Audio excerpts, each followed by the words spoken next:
This is a very subjective video about Vtuber and the language they speak. And unlike many of my earlier videos that at least has some scholar sources involuntarily back me up, this one might be just some pure personal experiences. Be ready for that. This video will examine some of my favorite VTubers or virtual performers in a cultural and national perspective. From Japanese VTubers to English-speaking VTubers, then to VTubers who speak my first language.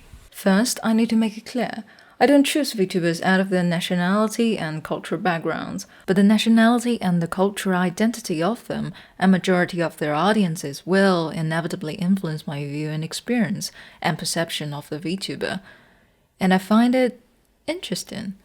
Let's start with VTubers from Japan, where VTuber and two-dimensional comic culture have originated. あんまり二つ今日超えて果ては夢か幻かさあさ今宵を聞かせたまふのは修羅と散る物語 By the time I started watching them, around May of 2020, the mature system of auditioning, promoting, and debuting VTubers and the fan base of the VTubers, their companies, this new form of media are quite established. Back then, I don't even watch their streams. I can't understand what they're saying anyway. But long-time anime watching experience make this language sounds familiar and acceptable, even when I can't understand it. There's a feeling even that these characters in comic styles can only be voiced in that Japanese language, otherwise it would make me feel cringe. That's what I was thinking. Relying fully on fans' voluntary translation, the quantity and quality of the translation directly influenced my perception and viewing experience of the VTuber. This is also something I noticed when doing clipping and translating for the Chinese virtual idol group ASO, which I'll talk about later. There are many subconscious decisions I made when choosing the content and doing translation without realizing that's probably not fair. Not fair to the performer and the fan. I might prefer one girl to the other. I might prefer a certain quality of a girl than some others. That's natural, but becomes problematic when my preference is imprinted on their contents and will influence the audience of the clip without their consent. People who are watching my translation will surely be influenced by these decision-making. Other than that, it gets even harder when a word is mixed with cultural norms and connotations that can only be explained by a full story or a whole paragraph of explanation. The result will be either I cut the part out or the translation loses the original meaning and context. So when there's no language barrier at all, the audience perceives the VTuber, the content, the fan community, and the whole package. It's a real-time conversation, but when receiving the VTuber content through translation is almost always delayed. The content was selected, filtered, and characterized. That's not necessarily a bad thing. Clips and translation play a significant part in attracting new audiences and highlighting content, and most of them succeed in making the selected content more enticing and memes more viral. But potentially problematic because the person who's doing the selection of the content is not the original creator or the spectator. The clippers and translators are also audience but has a very different level of power when also outputting content. I guess it's not hard to deduce that during our time of watching Japanese VTubers, I'm really engaged with the fan community, not only for seeing others' interpretation and reaction to them and their content, but also for the translation. Only by doing so, I was able to keep track on their posts and content. There's one time I remember, some fans point out a problem of the translation that they believe has twisted the original meaning of the VTuber to the exact opposite. The translators, however, did not edit the video, then re-upload it. As an amateur content creator myself, I do understand how serious the decision is to take down a well-received video. But as an audience, I also know I was really one time indeed misled by the translation. Therefore, in the perspective of an overseas fan, the intimacy and interaction should be the major attraction of a VTuber. Of this medium, might be a privilege earned only by the audience who understands the language. Then I started learning Japanese when my passion for the VTubers reaches the peak. I also started watching their live streams despite the language barrier. The feelings like is no longer me remaining in my own place, consuming this familiar, in the meantime exotic culture, but I was invited to their world. I'm the foreigner in this discussion.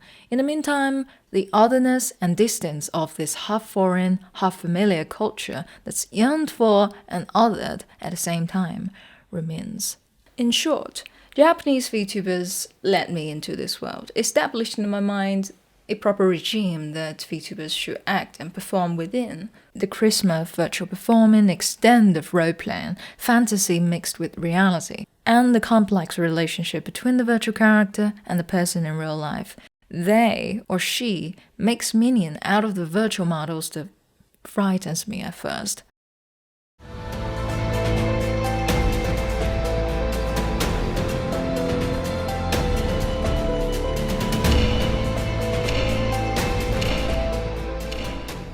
A few months after the debut of hololive-EN, the first generation of hololive-EN branch. I know they don't like being called the first gen, the second gen, but they are the monumental first generation of hololive English if we look at it chronologically. I started watching them with some curiosity, because as a non-native English speaker, I hardly ever hear people speaking English like that, because English is not my first choice of entertainment and content consumption. So hearing people talking behind anime girls in pure native English about no film plots, no constructed narratives, no academic stuff, but things, random daily things, conversation but the recipient won't talk but type. Many times in the middle of the streams, I suddenly realize, wait, I can't understand what they're saying. Emotions, communications, and interactions. Just like in Detective Conan, when playing the VR game, the kids realize they can read the English book on home's shelf. Their first reaction is not the words on the book is changed, but the content becomes intelligible to them. I believe this is a shared feeling for English-speaking audiences, because I've seen comments like that probably half a year ago, many times. Like, watching a clip, looking for translation, looking at a subtitle, but there's no subtitle, then how am I supposed to understand it? Wait, I can't understand it. Someone need to translate this to Japanese audience then.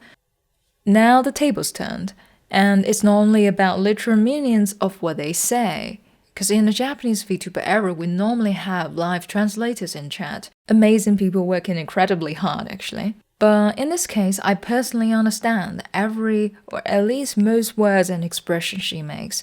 Each of them directly represent the feeling or action I know. Her expression hits right at me and echoes with experiences I had. There's a weird and rare feeling of awakening and recognition that lasts for months when first knowing English VTubers. They directly trigger my feelings without a third person's mouth, and that's when the VTubers really start to perform in real time to me. I feel connected to the VTuber and the audience community. Studying abroad made me experience another culture, but immersing in the transnational VTuber performance and fandom really made me feel connected to the world. Using the English language as a bridge, somehow I'm seeing so many strangers from many different places that amazes me. And probably because I'm quite focused on the VTuber themselves, I don't see people's criticism or accusations even about EN VTubers. I don't care actually, because not mentioning how bad some people can treat female live streamers with arrogance and prejudice. She's a lovable and talented person that presents content I enjoy. That's all I need to know. That's probably why my viewing experience has always been pure and motivating, because I do my own judgment and I directly receive content from the VTuber herself. Hi! Who's quite inspirational and responsible for her audience and herself. More than that, there are so many wonderful artists in the community. Somehow, I never realized that until they draw the virtual characters I love in their own style and imaginations. That amount of beautiful fine arts in this community is really impressive, which allow the girls, while being virtual in cyberspaces and real in our minds, they also exist in all sorts of worlds, dimensions, and fantasies, as wild as possible.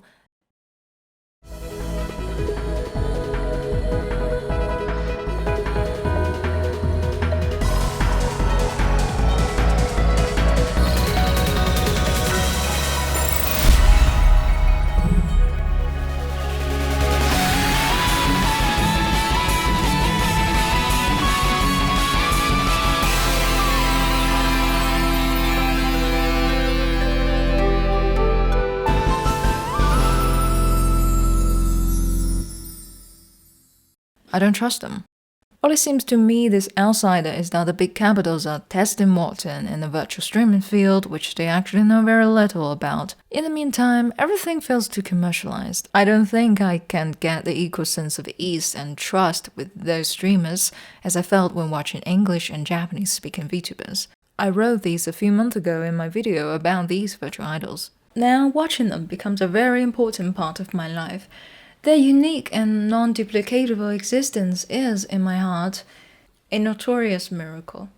Notorious as they were and maybe still are for complicated reasons, and I consider a waste of time to mention. I soon found out the massive hate comments they got on the debut actually has very little to do with these girls themselves.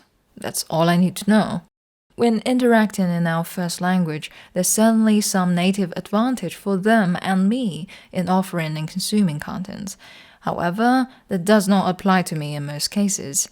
When randomly watching some streamers that speaks my mother language, I have a very strict standard. When I notice they're using more strength to make their sound, the sound that people are forcing themselves to make, which is much more noticeable when it's in a language that I deeply know, that every sound of it means something to me. It's so obvious, and my negative reaction also comes strong. I leave quietly. Only when I start to look back and examine my mindset with the culture and language perspective, I start to admit that other than the suspicion of big capitals using performers, sell performers as mere commodities, the nationality of the virtual streamers is also a reason of my hesitation to watch them. Without the experience of spending time in Japanese and English VTuber fan communities, I probably won't be able to notice how much one's mother tongue could place more impact on people reading the text and watching the content. I kept saying how the ASOS fan community is the funniest, yet creepiest fan community I've ever seen. That statement is still valid, and that's both the advantage and drawback of an intimate language that conveys more meanings in a faster pace than any others. I often got scared by their fans, and I despise many of them, yet most times I found them funny. If it's not because of the virtual idol, I don't think I'll spend more time with these folks. The intimacy of this language of one's mother tongue does make interesting things sound more interesting and connected, but it also hurts me more when it's used to embarrass and humiliate someone, especially towards women. Alright, let's go back to the main dish then. Now these girls are a very important part of my life. I looked back and tried to find out why.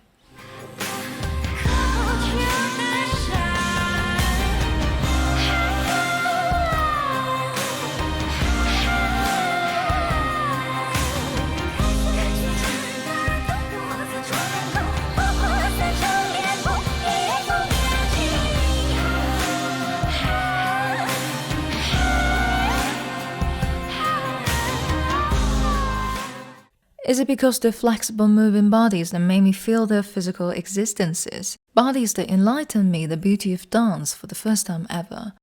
Does it have anything to do with the shared first language among the girls and between them to our audiences? Is it because the professional background or outstanding talent they have in performing and communicating? All of them maybe?